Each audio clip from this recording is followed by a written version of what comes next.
घडवण्याचा विषय केलेला आहे की एवढ्या महाराष्ट्र राज्यातून कान्याकोपऱ्यातून सर्व विद्यार्थी तुम्ही सांगलीमध्ये आलात आणि तुकाराम बाबा महाराजांच्या नेतृत्वाखाली आज आपण उपोषण करताय। आता मी महाराजांकडून काही माहिती घेतली, त्यांनी मला माहिती सांगितली, काही व्हिडिओ क्लिप पण ऐकवल्या, पण हे सरकार फसवं सरकार आहे, बोगस सरकार आहे। ही तुम्हाला खोटी आश्वासनं देतील, तुम्हाला वेळोवेळी सांगतील आम्ही हे करू आम्ही ते देऊ, पण करणार तर काही नाही आणि केवळ लोकांचा वापर करून घेणे, महाराष्ट्रातल्या जनतेला मूर्ख बनवणे एवढाच यांचा उद्योग चालू आहे।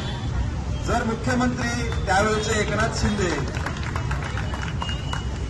तात्पुरतं आम्ही नोकरी देतो नंतर तुम्हाला परमनंट करून घेतो म्हणून जर जाहीर भाषणामध्ये बोलतात तर मग आता यांचं काय दुखतंय?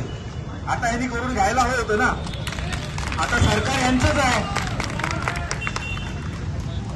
आत्ताचे मुख्यमंत्री त्यावेळेला उपमुख्यमंत्री होते देवेंद्र फडणवीस आणि आत्ताचे मुख्यमंत्री हेही फक्त गाजर दाखवण्याचं काम करतायत, करणार तर काही नाही। यांना त्यांच्या मानगुट्यावर बसून हे काम करून घ्यायचं काम आपल्याला करायचं आहे, त्यासाठी महाराष्ट्र नवनिर्माण सेना तुमच्या सोबत आहे।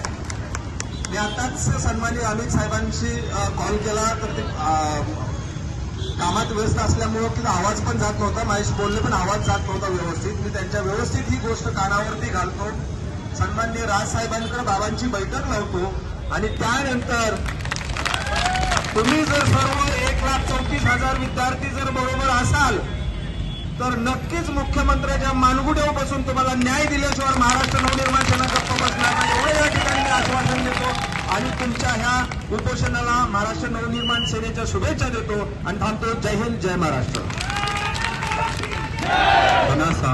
आपण या प्रश्नाला समर्थन दिलं म्हणून